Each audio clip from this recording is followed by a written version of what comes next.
Grand Prix star Alonso Lopez, of course, losing his Moto3 World Championship ride at the start of the year. He has 51 Moto3 Grand Prix to rename, plus a podium finish as well. This kid is talented, but so far he's been outshone by Fermin Aldeguer, and he'll be wanting to put a stop to that as soon as possible.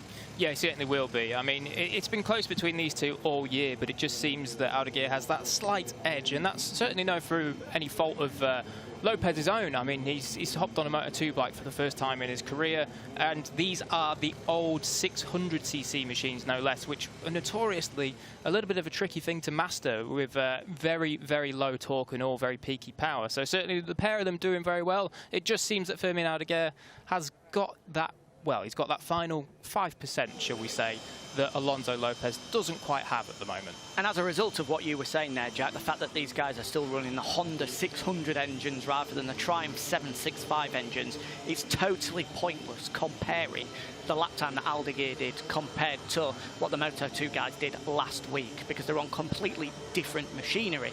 Having said that, though, that makes Aldeguer's performance in Mugello, where he picked up a 12th place finish, even more impressive, jumping on a completely different bike for the first time and beating a whole host of riders that have been in that Grand Prix paddock a very long time. Another man with Grand Prix experience is on the outside of the front row of the grid. A third straight front row start for the German. Lukas Tulovic has experience from last weekend, battling it out in the all-electric Moto E-Class. Be hoping to transfer that form into the Moto2 Championship. Here's Alex Toledo, best ever qualifying for him. And yes, Alex, it's pretty warm out there. Yeah, it certainly is quite warm. I can tell you, when I was just down in the pit lane there for the interview at the end of the Moto3 race, it was quite sweltery, I've got to say. Toledo, actually, interesting point. He actually beat Fermin Aldeguer to the Stock 600 title last year. So certainly no slouch in himself. And you see there on his progression throughout the year, he's been getting better and better. And once again, this year, best qualifying so far for this round. And I mean, well, he's certainly going to be one to watch in the races. It seems as though in warm-up this morning, he had a tricky warm-up because I think there was a possibility there was a problem with his transponder, but throughout free practice he showed good, very good pace. You say Alex Toledo beat him to the Stock 600 title. He nearly did. I do apologise. He finished second, but it was a close run thing in the end. So Toledo is no mug out there, proven by the fact that he's qualified fourth. Adam Noureddin will start from fifth. The Malaysian, I'm sure, will have had a little bit of a kick up the backside and a little bit of a confidence boost, having seen his compatriot, well, we won't give away the result, but do quite well about half an hour ago. He'll be hoping to replicate that same sort of form, and starting from the outside of the second row of the grid is the Andorran Xavi Cardelus, another man that had experience here in the Moto E-Class last week, but it's a race that I'm sure he'll be wanting to forget, taken out on the very first lap. Yeah, certainly. Didn't really work out for him last week, but let's hope it's better this week. And this is his best qualifying of the year so far. And he's, well, Cardelus has been one of these riders where the last kind of few races and also the last few races of last year, we saw him kind of drop off from the form that we know he has, and certainly sixth place on the grid. This is much more like it. So watch out for Xavi in this one. It seems as though he's kind of got a little bit of his mojo back and will be coming through the pack. Here's a face familiar to you if you watch the World Championship stuff, Piotr Biszczykowski. He has some experience in Moto2 not only this year but also last, and has been going quite well so far in this season. Yeah, a wildcard performance last week in the Moto2 World Championship. Did the pole as part of the Pertamina Mandalika SAG squad. It's been an up and down start so far for Biszczykowski, as you can see there. Only 11 points so far. That's not what he would have hoped. He's was super consistent in 2020, but despite that top 5 finish at the opening round of the year, after that he had a disappointing second race in Estoril and then a weekend to forget in Valencia as well. Lining up alongside the pole is another man that was here, actually making his Grand Prix debut last week here at the Circuit de Barcelona, Catalonia. The enigmatic Thai rider Kemin Kubo. If you like to see your riders as sideways as possible at all available opportunities, then this man is the man for you. Yeah, he certainly is. He kind of reminds me of Sam Lowes a good 4 or 5 years ago when Sam was racing in Moto2 back when it was on these Honda machines. He used to just bang it down the gearbox, let the clutch out, and it was all kinds of sideways, and that's exactly what this man does. Certainly very, very good entertainment to watch, and also very fast. He's certainly a spectacle, is Kevin Kubo, so keep your eye on him charging through from row 3 of the grid, as you should for Sam Wilford as well. A best ever Moto2 qualifying for Sam Wilford onto the 3rd row of the grid for the very first time, the number 35. A great performance from him, but all eyes are understandably on that front row. Fermin Aldeguer looking for 4 straight wins to start 2021. Is he going to have company from teammate Alonso Lopez and German Lukas Tulovic? We're about to find out. 17 laps ahead of the European Moto2 Championship coming up. So Moto2 engines on, and they're clearing the grid, and we are about to see that grid very, very shortly indeed. Here it is then. Fermin Aldeguer, first pole position of the year, ahead of his teammate Alonso Lopez and Lukas Tulovic. Watch out for him. He's fast, just needs to put it together in the race. Toledo lines up 4th from Norridin and Cardelus. Bishikurski, Kubo, and a best ever qualifying for Wilford in 9th. Watch out for him, as he's always knocking around that top 10.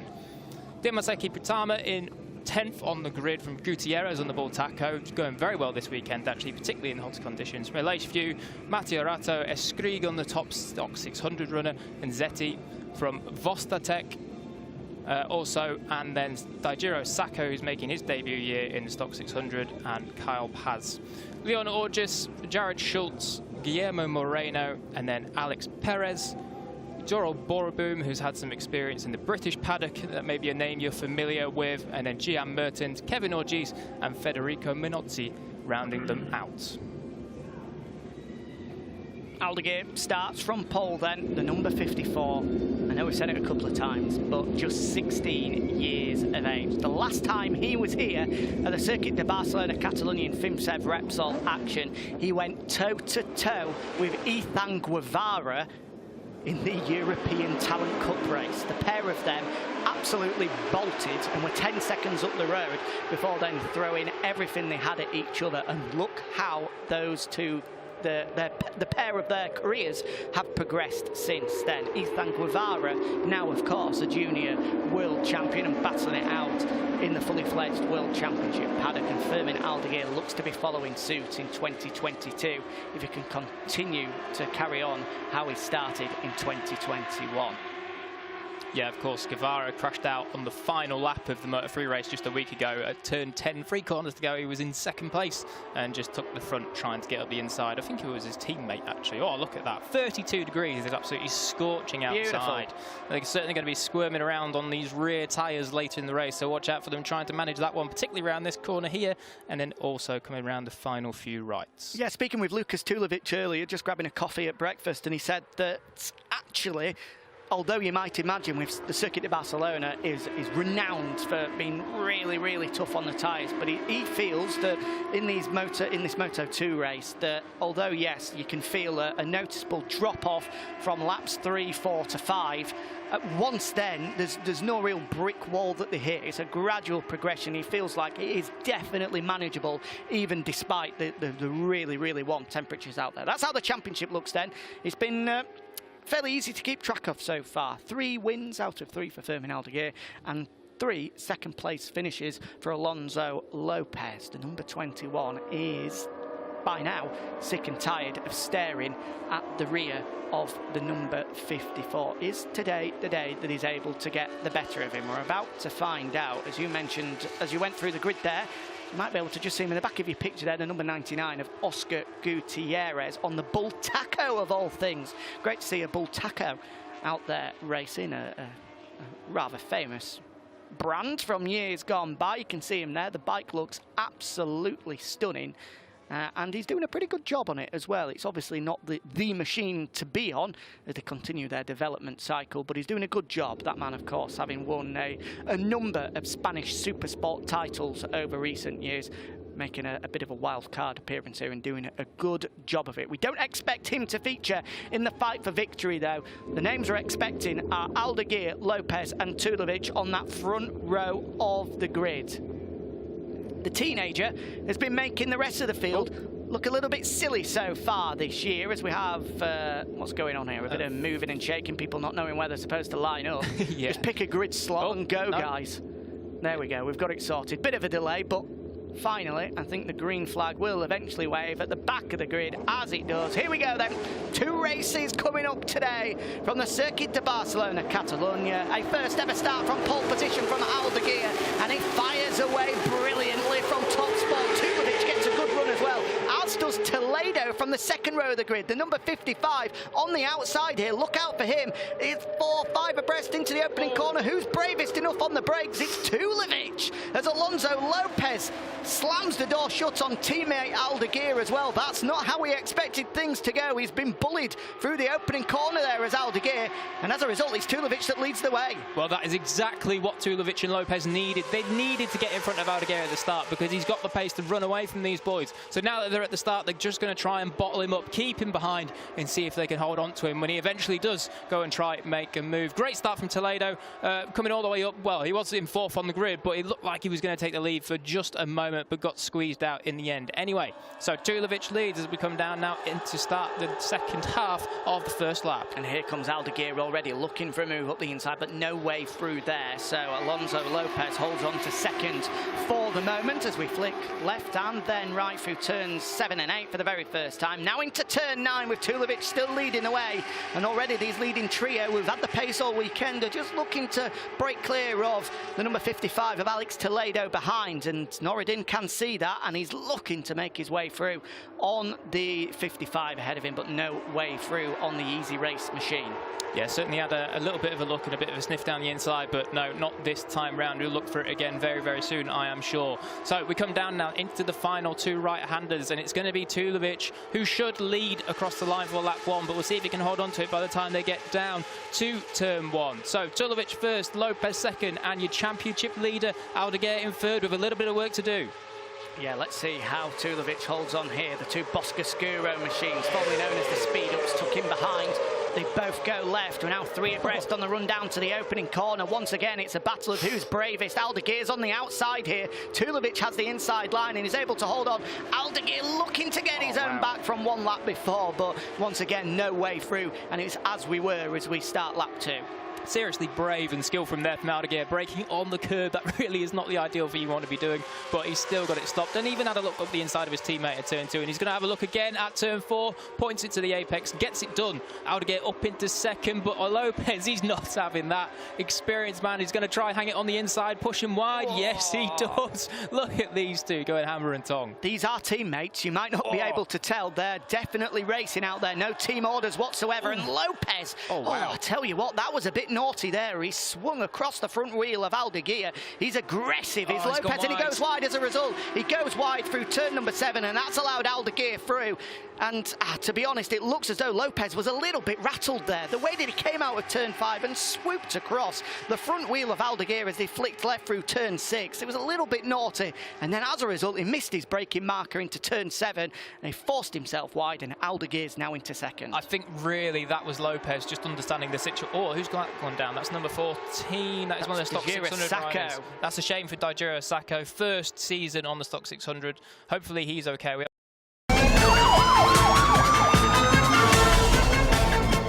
Sa dakbayan sa Talisay. As we were saying, I think that was a Lopez just understanding that he needed to keep Aldeguer behind him because Aldeguer has the superior pace, and already Aldeguer has pulled in that advantage of Tulovic by a few tenths on the second half of this lap. It has. That mistake from Lopez has forced him to lose touch with our leading duo almost instantly as they came across the line 3/4 of a second the difference as Aldeguer goes around the outside of Tulovic into turn 1. What a move from the 16-year-old. We told you he was talented, and there's no better proof of that than that move right there. Incredible from the 54. Yeah, certainly. Very, very good. Fastest lap of the race, 46 flat. That's a little bit... Oh, look at him sliding the rear end. Certainly. So he's putting the burners on. He's going to try and break Tulovic. What Tulovic needs to do now, he needs to dig in. He has to hang with him. He hasn't quite had the pace. Oh, he's wow. Wide, he's wide. Oh, maybe we'll just be cutting it back for a late apex. But, yep, certainly Aldeguer going for it and trying to break them.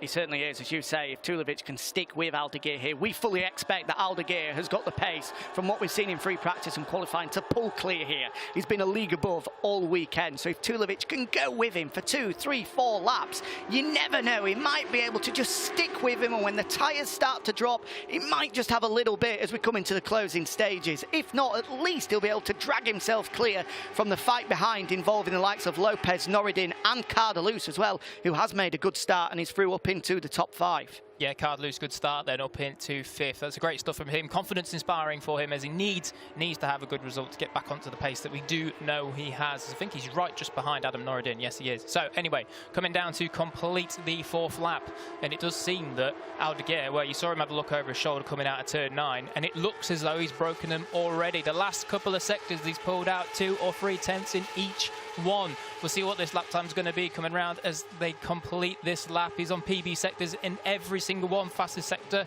And is it the fastest lap time? Yes, it is. And 8 tenths quicker than Tulovic and half a second quicker than Lopez in 3rd. So Aldeguer, well, he's running away with it already. Incredible, incredible from Aldeguer. Hits the front, moves clear, and there's confirmation. Fastest lap of the race, a 1:45.2. We don't have any lap records here to compare it with because, of course, this the first time that FIMCV Repsol has come back to the Circuit de Barcelona, Catalonia, since they revamped and redesigned Turn 10. So there's nothing really to compare with. But I think you can be guaranteed that, well, actually, I was going to say that lap record is going to last for a long time, but it's going to last for exactly 1 year because, of course, the Moto2 Championship next year are finally going to make the move across to the Triumph engines. Well, or Jack, it's either going to last for about another minute unless Aldeguer goes and breaks it again. So anyway, we'll see. He's not going quite as fast as what he was on this lap as what it was the last lap. And certainly the 2 men behind him seem to be extremely level pegged in terms of pace. So these two, it's going to be a close fight for second, I am sure, as we come down into the final laps of this race. Yeah, Lopez looks to have just regathered his thoughts there. As we said, maybe just a little bit rattled as Aldeguer came past him, made the mistake and lost touch with both Tulovic and Aldeguer, but he has just settled back into a rhythm here and he's closing back in onto the rear wheel of Lucas Tulovic. Good battle going on behind though for 4th place, involving Marcel Schrotter and Jack Miller in the house. Good to have you with us, gents, of course, in the Intact GP box, the home of Marcel Schrotter, a little bit away from Jack Miller, a place that he's quite favourable with. He had a good run here in Catalonia.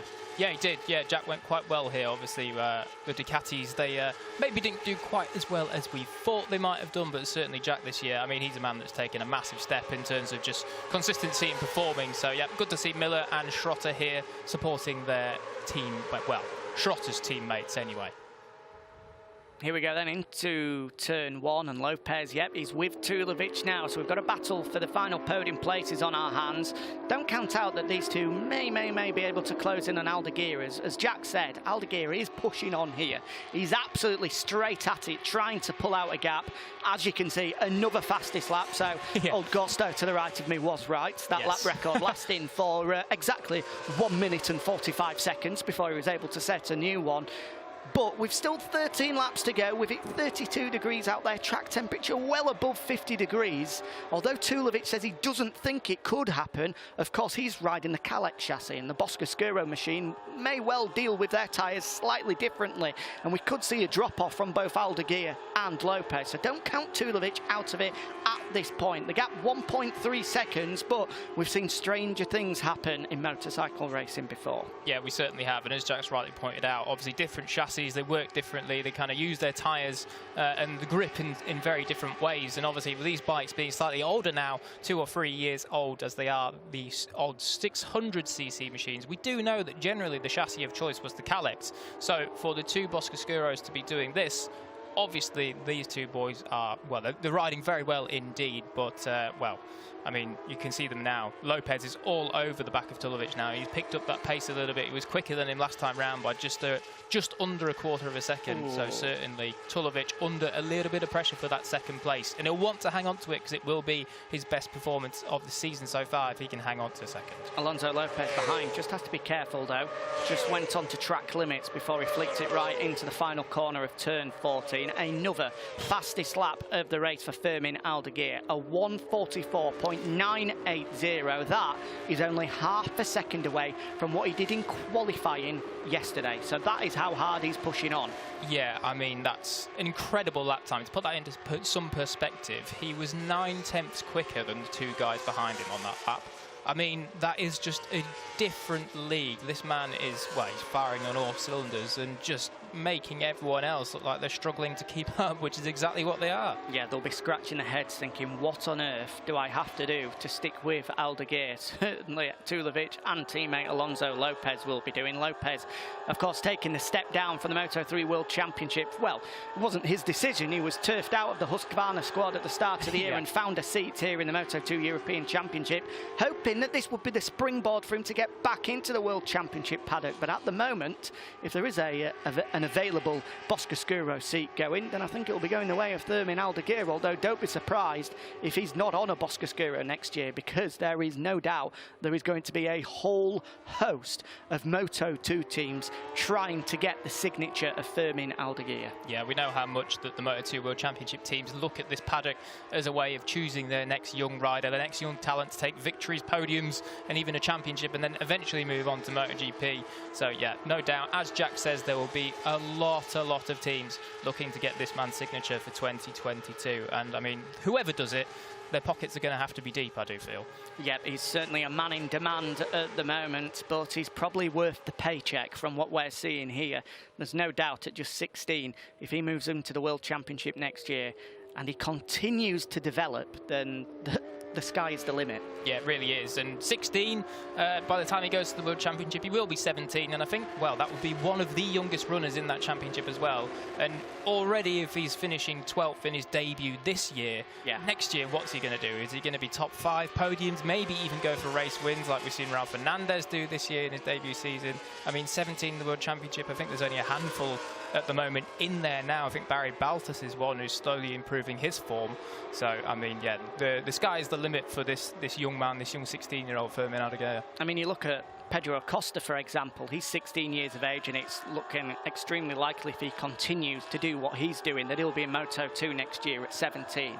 And the talk surrounding him, well, obviously he's not doing it in the Grand Prix arena, so it's understandable that it's not creating the same amount of noise. But what Fermin Aldeguer is doing is equally as impressive, already on a Moto2 machine. You mentioned Ralph Fernandez, who looks MotoGP bound as well. He's 20. Aldeguer's got 4 years to get to that level.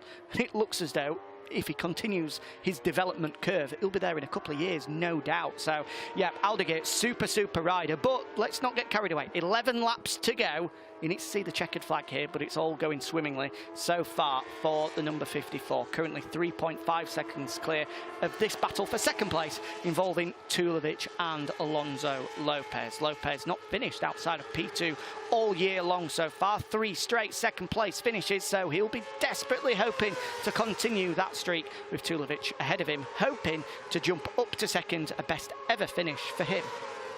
Oh, here we go. Alonso Lopez looks like he's going to make the move into second. Can he get it stopped on the brakes? It seems as though he can.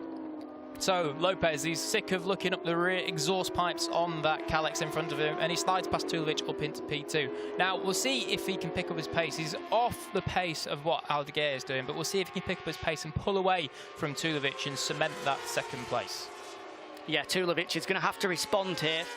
Looking at qualifying from yesterday, there was only 10th separating them, but Tulovic, from speaking to him earlier, was a little bit worried about the pace of certainly Aldeguer, but Lopez as well. He mentioned both the Boscoscuro machine, so let's see what he's able to do here. Can he stick with Alonso Lopez with 10 laps remaining now and hopefully get in the way? Here's a look at the Stock 600 runners. And this is what happened further down the field. Oh, just gets it sideways. That's Alex Escrid, the Valencian, on the FAU 55 machine, getting it wrong, and in the end going through the long lap penalty loop as a result. Of course, FAU 55 might be a familiar name for some of you. Well, of course, that is the team that's run by none other than Hector Faubel, a 8-time 125 Grand Prix race winner, and he's got fingers in quite a few pies. He's got riders running in the European Talent Cup, which is coming up later, and of course the Stock 600 guys as well. Yeah, and the man that we just saw on screen, Alex Estrig, he's having a pretty good run on that Stock 600. He's the top of the Stock 600 runners at the moment. And, well, if that sounds familiar, that's exactly what this man, Firmin Aldeguer, was last year. He was obviously on the Stock 600 and did win the championship in the end, as I wrongly said earlier, finished second, so I do apologise.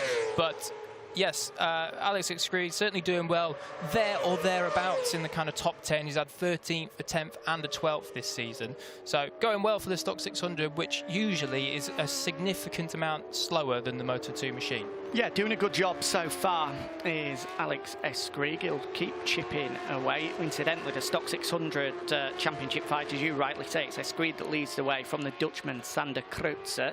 Kreutzer at the moment is quite a long way down, isn't he? He's in this race struggling to keep pace. We've got a tumbling down the field. Oh, it looks as though we've had a coming together further down the field. Kevin Kubo and Alex Toledo are both out of action. They were fighting it out for a top 5 place, but the Thai rider and the Spaniard are now tumbling down the order.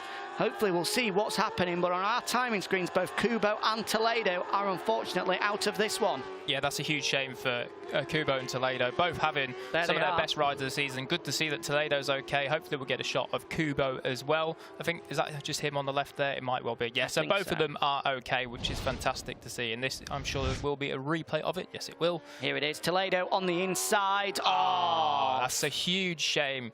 Unfortunate for Kubo there, just being taken out by Toledo. Obviously, just a small mistake, no malicious intent in it. So unfortunate for those two, but that is their race over. Yeah, racing incident, that one. And as we did see on our pictures there, Toledo walking across and holding his hands up, apologising to Kubo for that one. But those things can happen. Great shame for Kubo, though. If I remember rightly, he crashed out of his Grand Prix debut last week as well. So he's not had the best of fortunes here in Barcelona, that's Kubo. But the good news is, hopefully it'll be third time lucky for the Thai rider. These guys get underway later on, 3 o'clock local time. I've heard there's a football match on at that time. But, yeah, careful. We know you like the football, Jack. No, Some serious racing going on here. But anyway, I don't know if anyone saw the pit board there for Alonso Lopez. But anyway, it had Lopez shark attack underneath it. I quite like that. Obviously, there's another man in Moto2 World Championship, Tony Arbolino, who has a few little shark references on his number and nickname. So yeah, always good to see a little shark attack popping up here and there for the nicknames.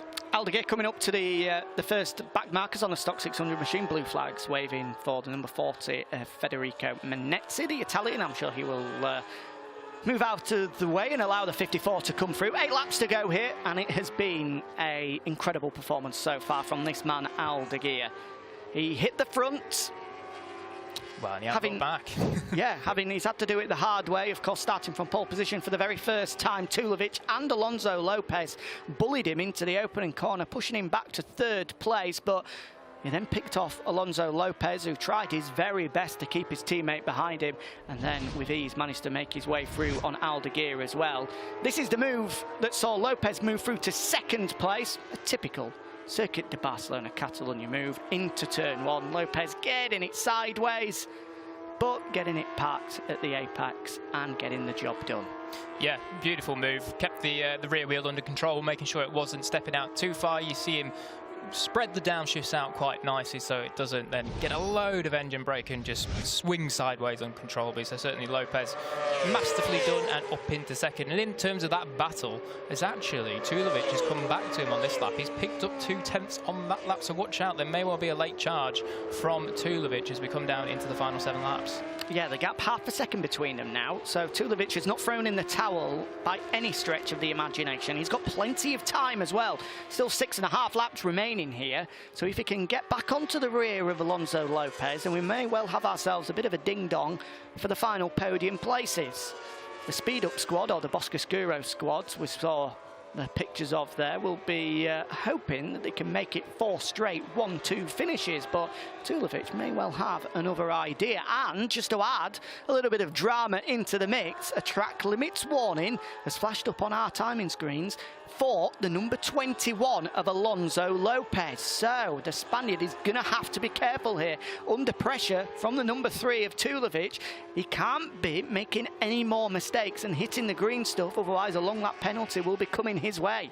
Yeah, it certainly will be. And just looking down the timing screens, a quick shout out to the Bull Taco rider, Oscar Gutierrez, doing a fine ride indeed in 8th place on that Bull Taco. The only Bull Taco in the field. So obviously gathering data and all sorts of stuff with that bike, as it is very different to everything else. Well, not very different, but it is different to everything else out there. Certainly a little bit of a challenge when you're the only one out there. So doing a fantastic job indeed, just ahead of Matteo Ratto on the Promo Racing Calex. So great stuff from the Bull Taco man.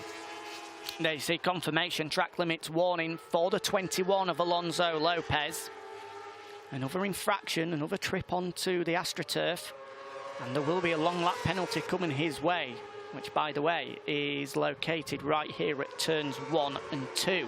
The gap has remained constant, half a second. The pair were equal in their lap times last time around at 46.3. You can see there, confirmation of that. Tulovic ever so slightly faster, about half a tenth quicker than the Spaniard in front of him. With 6 laps to go, Tulovic is right in the mix here, and he looks to have just closed in a little bit more as well. There's only 2, 3, maybe even 4 bike lengths separating these two here. This fight for the final podium places is going to go down to the wire, Jack. Yeah, it certainly is. We know that Tulovic isn't shy of a move, so if he gets any sort of chance, he will be diving up the inside of Alonso Lopez to try and take that second. He's got a fantastic all-action riding style of Tulovic, particularly when he's in this mood, when he's got the person right there in front of him to use as a marker and chase down. But it does seem again that this lap, those two are, well, incredibly evenly matched. It's actually just Tulovic picked up a very small amount of time on this lap. So if he is going to catch him, well, it's going to be in those last 2, maybe 3 laps. Just further down the field, Adam Norridin currently 4th at the moment, just in the back of the picture there, teammate to Lucas Tulovic. That's going to be a 4th straight top 4 finish for Norridin if he's able to hold on to that one. He's about 1.5 seconds clear of Xavi Cardelus behind, who will be hoping to pick up a first top 5 finish this season. Piotr Bisakowski's there in 6th ahead of teammate Dimas Ekipratama.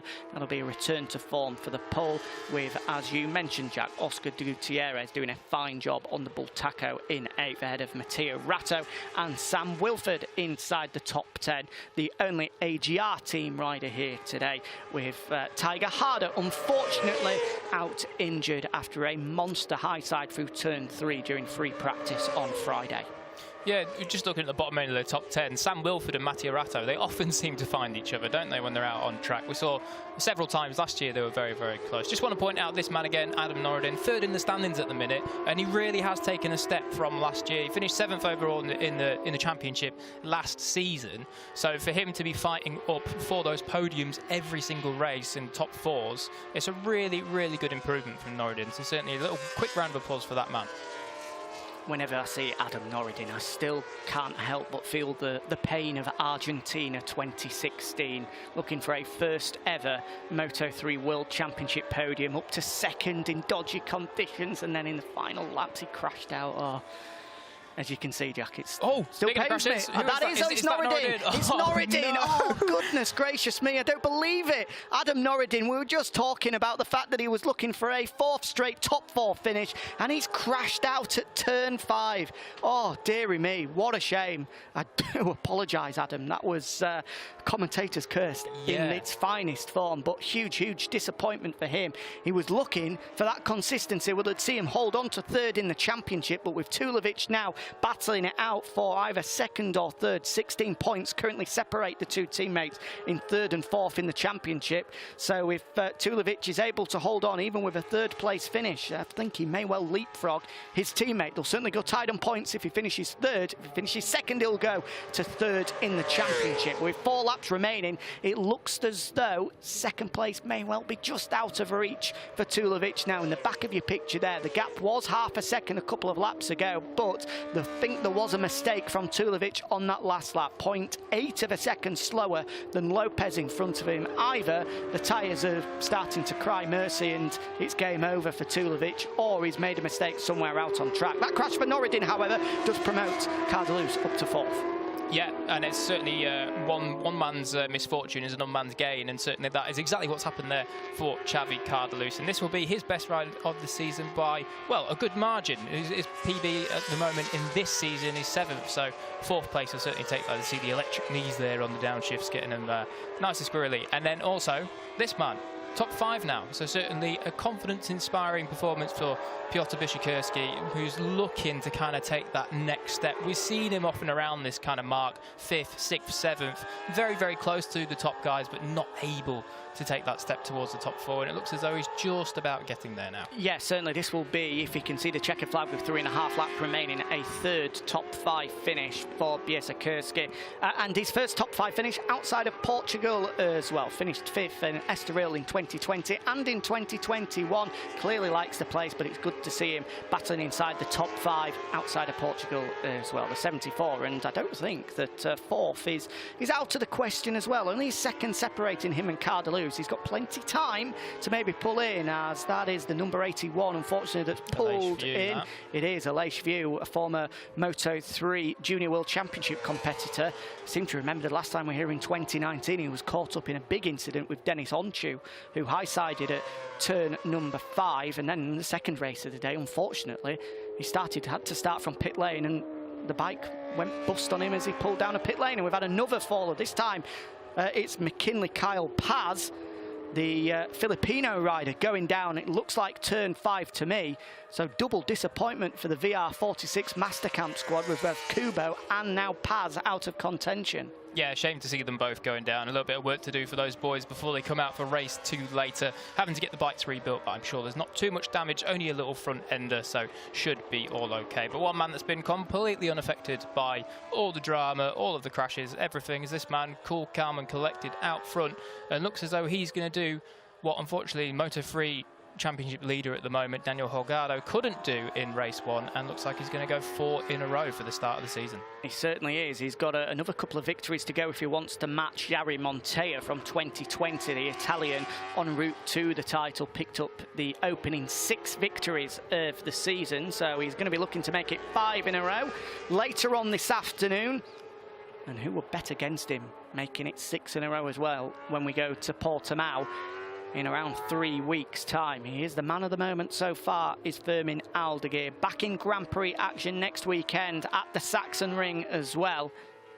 And I think he's going to be a hot topic once again. I actually caught him just after warm-up and said, oh, just thought I'd maybe get a little surprise out of him. Are you doing any more Grand Prix after Saxon Ring? You know, have you signed a contract, anything like that? And he says, oh, I don't know. So he's not giving too much away. I did try my best, though. Ever the journalist, it's commendable for trying, Jack, but unfortunately it sounds like you've been given the firm pie on that one, unfortunately. But 2 laps to go, and it looks as though the top 3 are pretty much cemented. Unless there's any sort of drama, I don't think there'll be any change in the top 3. I hope I haven't just cursed one of them once more, but certainly Lopez, another 2nd place.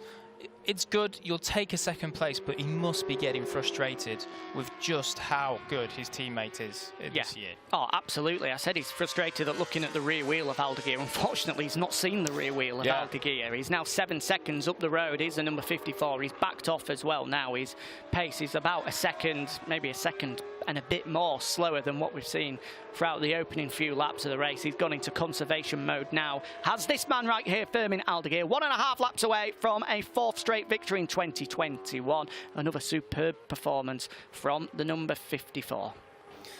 Yep, we can't really say too much more about him, really. He's just been the cream of the crop in terms of what this 2021 season has been. You've got to give a quick shout out to the Bosco-Scarrero team. They really know how to pick them over the last couple of years. Obviously last year Montoya went on to dominate the series and win this title and then move to the World Championship, and well, we think it will be a similar sort of scenario with Aldeguer as long as he keeps this form going. And obviously Montoya, that is the reason why Aldeguer got his brief Grand Prix chance earlier this season. Unfortunately, Montoya had an injury from a crash earlier in the season at Portimao, so hopefully we'll see him back very soon.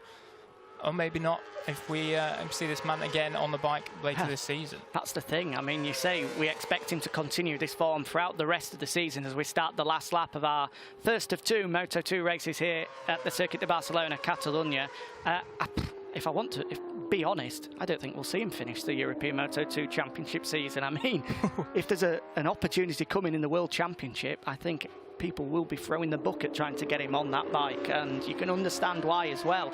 You know, if there's an opportunity there, I think he'll be flying through into the World Championship before the end of the year. But let's see, we'll have to wait and see. Hopefully, we're treated to his brilliance here in the European Moto2 Championship. On to the final lap, as I said, and this battle for fourth place is going to go right down to the wire. Xavi Cardeluz currently holding off a charging pole in Piotr Biersakurski, who's about a second adrift 2 and 3 laps ago, but he's closed the gap now, just 0.3 of a second separate them with half a lap to go. This is the fight for the final podium spot, second for a 4th time in a row. Looks like going the way of Alonso Lopez, with Lukas Tulovic picking up another podium finish, just a second of 2020 for the German. Half a lap remaining for him, but the day will belong, well, half of the day will belong to Fermin Aldeguer, with another race to come later on. To this man, I mean, it's incredible, his career path, the way that it's sort of evolved over the past 2 years. He was in the European Talent Cup in 2019, showcased on multiple occasions that he had the pace, but for whatever reason couldn't find a seat in the Moto3 Junior World Championship. People just didn't fancy him. They didn't want to give him a seat, an opportunity. So he had to go to the Stock 600 class, a route that very few take, but he won that in dominant style. He's got a deserved seat in the Moto2 class with the championship winning team, and he's made it 4 in a row. Back-to-back victories for Fermin Aldeguer. What a rider, what a performance, and it's a 1-2 finish once again for the Boscoscuro squad, with Lukas Tulovic completing the podium. So there's a very happy team then, 1 and 2 for their riders once again in 2021. 4 times those two have dominated the top 2 steps, and this is going to come right down to the flag. And it looks as though Cardeluz has just hung on by the slimmest of margins, just under a tenth in the end from Biersakurski, who throws that arm to say well done, basically. But yeah, great ride from those top guys. Tulovic, another stunning ride from Tulovic to take 3rd, his first time since round 1, but he's going to be getting frustrated that these 2 green machines are just that bit quicker. Yep, they certainly will, We go for race 2 later on today, as we see our Stock 600 winner come across the line here. Here's the number 11 of Alex Escreed. 3 wins to start 2021 for him. That's now 4 wins in a row for the number 11. Happy with that one. Big fist pump as he comes across the line. The Fermin Aldeguer of the Stock 600 class continues his domination, and behind it's a podium finish in the Stock 600 class for Leon August and Andrei Vostatek as well, the Czech rider. We'll see Alex Escreed, of course, in the podium places, as we see some of our colleagues here in the FIMCV reps all burst into the commentary box. Yeah, don't worry, it's not as if we're doing live commentary here. So Fermin Aldeguer will take top spot once again. He's going to be speaking to Jack Goss very shortly as he makes his way down to Park Ferme. There's going to be delight once again etched across the 16-year-old's face. Another Murcian going well at the top. Where have I heard that one before? Of course, Pedro Acosta from that region of Spain as well. There's plenty of talent in and around the Murcia area at the moment, and it looks as though the pair of them, if they continue as they are, will be fighting it out in the World Championship, the intermediate class, next year. 2 stars of the future. A great performance from Aldeguer as he puts to bed the demons of 2019, where he missed out on a European Talent Cup victory by only 7/100ths of a second to fellow Spaniard Ethan Guevara, who won that European Talent Cup title in 2019. But now he's got some Barcelona success of his own, and it's great to see that he's able to celebrate with some fans here as well. It looks as though problems across the line there for Mattia Ratto. He did cross the line in 10th, so he will take away a top 10 finish, will the Italian, but he was a little bit further up the field. So that allows Sam Wilford to move up to 8th as a result, and Oscar Gutierrez on the Bull Taco. Jack Gorst, of course, mentioning the fine work that he was doing, eventually coming across the line in 7th. Great performance from the number 99. But this man was unstoppable once again. Awesome Aldeguer, as it has been throughout the start of 2021. And it doesn't look like stopping as we go into race 2, race 5 of the championship later on today. Oh, nearly has his first crash of the weekend there in Parc Ferme. Celebration with the Boscoscuro squad. Team Chiatti, over the past couple of years, have really found a way to make that Boscoscuro machine